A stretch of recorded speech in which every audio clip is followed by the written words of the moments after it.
Malam di balai desa. Angin malam berembus pelan melewati pohon beringin tua yang berdiri angkuh di depan balai desa. Lampu minyak bergoyang menebarkan cahaya redup ke dinding kayu yang sudah lapuk dimakan usia. Malam itu, beberapa pemuda desa berkumpul setelah ronda, membicarakan hal yang seharusnya tidak mereka usik.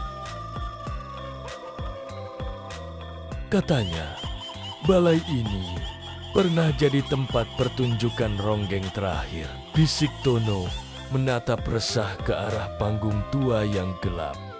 Ah, cuma cerita orang tua. Katanya penari itu mati bunuh diri kan? Gara-gara cintanya ditolak, jawab Jaka sambil menyalakan rokok. Berusaha terdengar berani. Bukan bunuh diri, Jak. Dia dibunuh. Suara Sardi bergetar. Wajahnya pucat. Orang-orang bilang arwahnya masih suka menari tengah malam.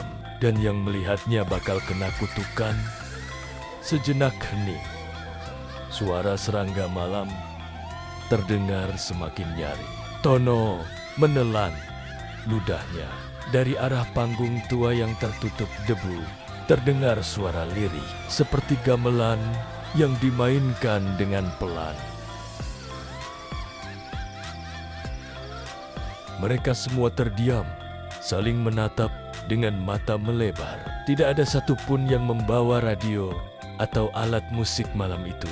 Suara itu makin jelas, mengalun sendu seperti iringan tari ronggeng. Lalu terdengar tawa lirih seorang perempuan. Satu demi satu, lampu minyak bergoyang kencang, lalu padam. Gelap total menyelimuti balai desa. Dari panggung tua, muncul siluet perempuan bergaun panjang. Tubuhnya bergerak pelan, menari dengan kepala menunduk. Rambut hitam panjangnya menutupi wajah. Jaka yang tadinya berlagak berani, kini lututnya gemetar. Kah, kenapa ada orang jam segini? Tiba-tiba perempuan itu menghentikan tariannya. Kepala yang tertunduk mendongak cepat dan wajahnya tampak rusak, penuh luka lebam, dengan mata melotot merah menyala. Suara gamelan berhenti mendadak, dan dengan suara parau ia berbisik, "Siapa yang berani menonton tarian terakhirku?"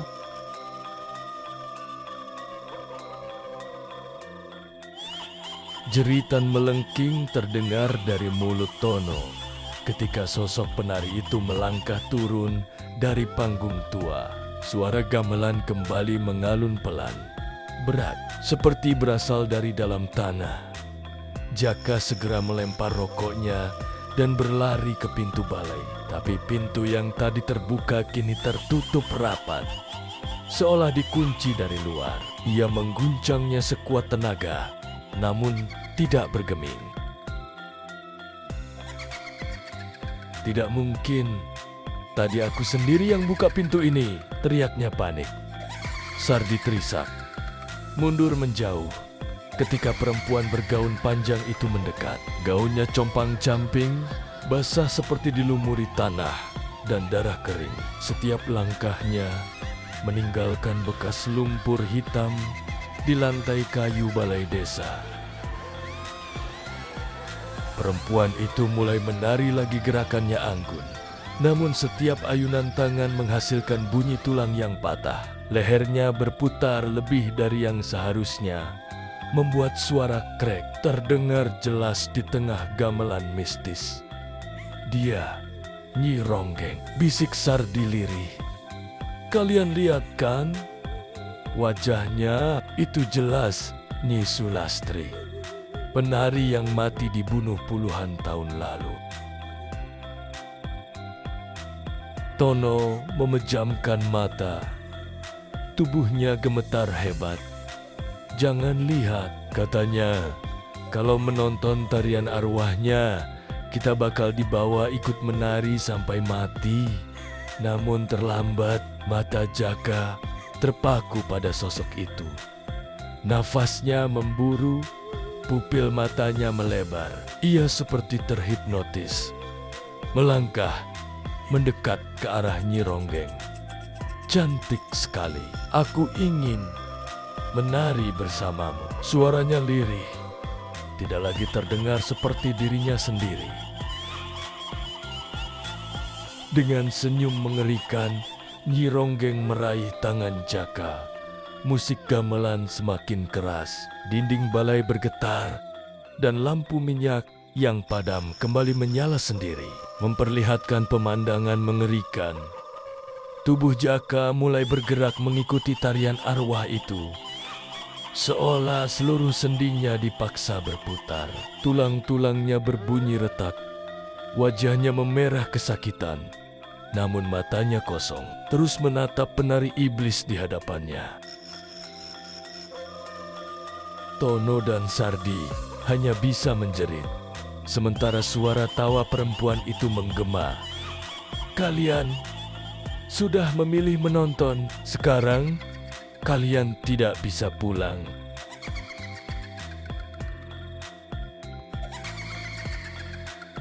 Tubuh Jaka bergetar hebat. Sendi-sendinya melintir dengan suara berderak. Darah menetes dari sudut bibirnya. Namun ia tetap menari, mengikuti setiap gerakan Nyi Ronggeng yang semakin liar. Senyumnya perlahan memudar menjadi ekspresi ngeri. Tapi matanya tetap kosong seperti boneka yang dikendalikan. Tono menutup wajahnya dengan kedua tangan. Tak berani menatap lama. Kita harus keluar, Sar. Kalau tidak, kita juga akan... Belum sempat ia menyelesaikan kalimatnya. Sardi menjerit dari sudut balai. Cermin tua yang sudah lama tergantung tiba-tiba memantulkan bayangan aneh. Bukan hanya Jaka yang menari, melainkan mereka bertiga. Dalam pantulan itu, Tono dan Sardi tampak ikut menari di samping Nyi Ronggeng. Tubuh mereka dipelintir dengan gerakan anggun namun menyiksa. Padahal kenyataannya, mereka hanya berdiri ketakutan di pojok ruangan. Lihat, Ton, itu kita. Dia sudah menandai kita juga. Sardi meraung. Air mata mengalir deras. Nyi Ronggeng berhenti menari. Kepalanya menoleh ke arah cermin, lalu ke arah Tono dan Sardi. Senyum lebar terkoyak di wajahnya yang rusak. Ia melangkah pelan mendekati mereka. Langkahnya diiringi suara gelang kaki berdering nyaring. Sekali kalian melihat tarianku. Suaranya lirih, serak, namun menggema ke seluruh ruangan. Kalian sudah menjadi bagianku. Tiba-tiba Jaka berteriak kesakitan. Tubuhnya terangkat ke udara. Lalu jatuh menghantam lantai kayu. Darah muncrat dari mulutnya. Tetapi anehnya, begitu tubuhnya berhenti bergerak, ia berdiri kembali dengan senyum kosong, lalu menunduk hormat ke arah Nyi Ronggeng. Sekarang, ia sudah milikku, bisik sang penari. Tono dan Sardi mundur ketakutan. Keringat dingin mengucur deras. Pintu balai bergetar sendiri. Terdengar suara hentakan keras dari luar, seperti ada puluhan kaki menghantam serempak. Dan perlahan pintu itu terbuka. Dari kegelapan luar, tampak silut-silut orang banyak. Mereka berjalan masuk dengan gerakan kaku. Tubuh pucat, mata kosong, wajah-wajah desa yang sudah lama mati penonton abadi tarian Nyi Ronggeng. Suasana balai desa berubah mencekam. Siluet-siluet yang memasuki ruangan kini semakin jelas. Pria, wanita, bahkan anak-anak dengan wajah pucat membiru, mata kosong, dan pakaian compang-camping. Beberapa di antara mereka masih mengenakan busana lama, seolah berasal dari masa puluhan tahun silam. Mereka berbaris rapi di depan panggung, lalu duduk bersila, menatap ke arah Nyi Ronggeng yang berdiri anggun dengan wajah rusaknya, seperti penonton yang menunggu pertunjukan dimulai kembali. Tono menggenggam erat tangan Sardi. Astaga, itu kan Pak Darto. Dia sudah meninggal 2 tahun lalu. Sardi menelan ludah. Wajahnya semakin pucat. Dan itu Bu Yati. Aku ingat jelas. Dia mati gantung diri. Oh Tuhan, apa semua arwah desa ini datang untuk menonton? Tawa Nyi Ronggeng menggema. Ia mengangkat tangannya dan gamelan gaib kembali berbunyi. Arwah-arwah penonton itu mulai bertepuk tangan mengikuti irama. Suara mereka serempak, namun tanpa ekspresi. Jaka yang kini sudah menjadi boneka Nyi Ronggeng melangkah ke panggung dan mulai menari di samping sang penari. Gerakannya kaku dan berdarah, tapi setiap lengannya bergerak sesuai irama. Tono tak tahan lagi. Kita harus keluar, Sar. Sekarang juga. Ia menyeret Sardi menuju pintu yang terbuka. Tapi begitu mereka hampir melewati ambang pintu, tubuh mereka terpental ke belakang, seperti menabrak dinding tak kasat mata. Sardi jatuh terduduk, memegangi kepalanya. Kita terperangkap, tidak ada jalan keluar. Dia tidak akan membiarkan kita pergi.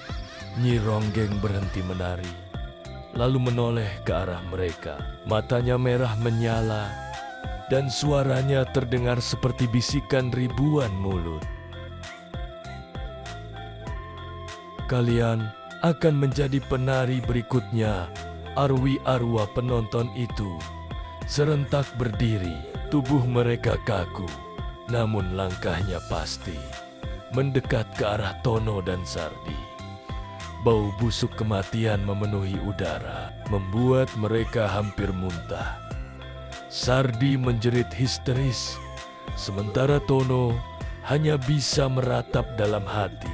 Mereka tahu pertunjukan baru saja dimulai, dan mereka adalah bagian dari lakonnya.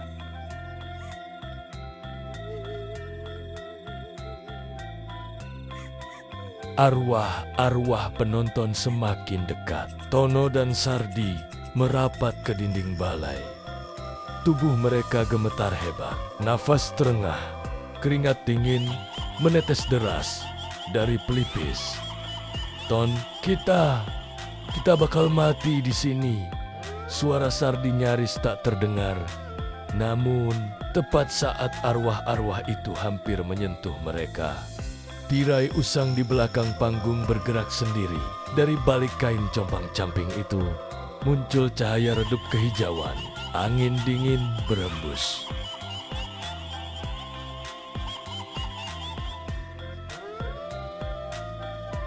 Membuat gamelan berhenti mendadak. Nyi Ronggeng menoleh. Wajahnya seketika berubah tegang. Senyum iblisnya hilang. Tidak, gumamnya. Lirik, jangan ganggu pertunjukanku. Dari balik tirai, sesosok bayangan samar perlahan menampakkan diri. Seorang lelaki tua mengenakan pakaian dalang, dengan wajah penuh keriput dan mata kosong. Tangannya menggenggam kotak wayang yang retak. Sardi menatap dengan ngeri. Itu Mbah Kromo, dalang yang dulu hilang saat pertunjukan terakhir Nyi Sulastri. Bayangan itu melangkah maju, suaranya serak dan bergema. Sulastri, berhentilah. dendammu hanya akan menyeret lebih banyak jiwa. Suasana mendadak hening. Arwah-arwah penonton berhenti bergerak, seolah menunggu. Nyi Ronggeng mendesis marah. Suaranya berubah lebih berat. Diam, kau yang mengkhianatiku, kau yang membiarkan mereka merusak hidupku. Aku tidak akan berhenti sebelum semua orang membayar. Cahaya dari tubuh dalang tua itu semakin terang, membuat arwah penonton mundur selangkah. Tono yang hampir kehilangan harapan kini melihat celah. Sar, itu dia. Dalang itu bisa menahannya.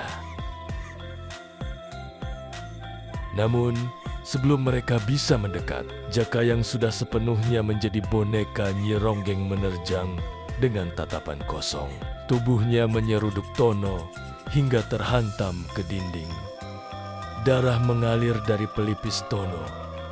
Ia mengerang, sementara Sardi hanya bisa menjerit.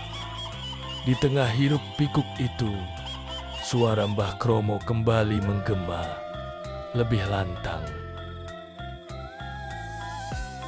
Kalau kalian ingin hidup, ikuti cahaya ini. Jangan sekalipun menoleh ke belakang. Tirai panggung yang koyak memancarkan cahaya hijau semakin terang, membentuk semacam pintu samar. Sardi menarik Tono yang terluka, bersiap berlari. Tapi di belakang mereka, tawa Nyi Ronggeng menggema lagi, lebih mengerikan dari sebelumnya. Kalian pikir bisa lari dari panggungku? Pertunjukan baru dimulai.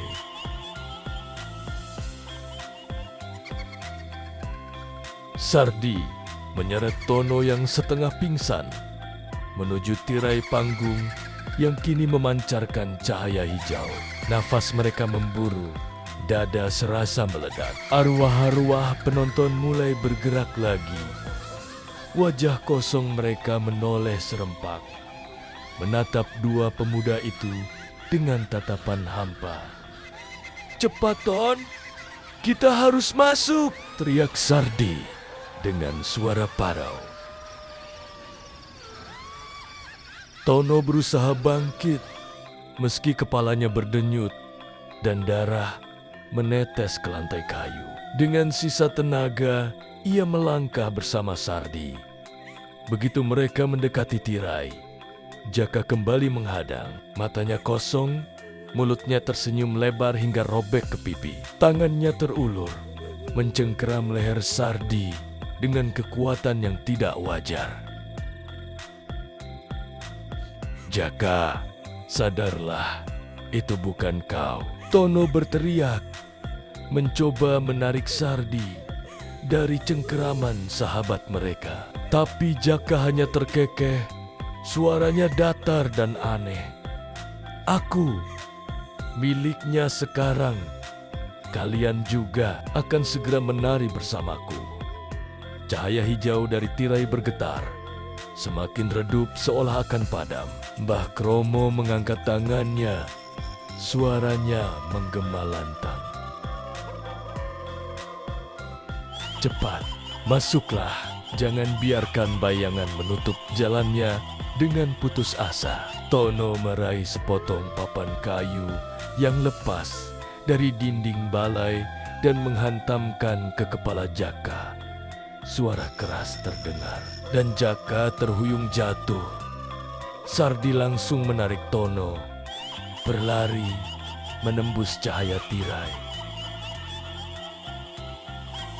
Begitu kaki mereka melewati ambang itu, tubuh mereka seperti ditarik ke dalam pusaran angin. Suara gamelan, tawa Nyi Ronggeng, dan teriakan arwah penonton bercampur jadi satu, menggema memekakan telinga.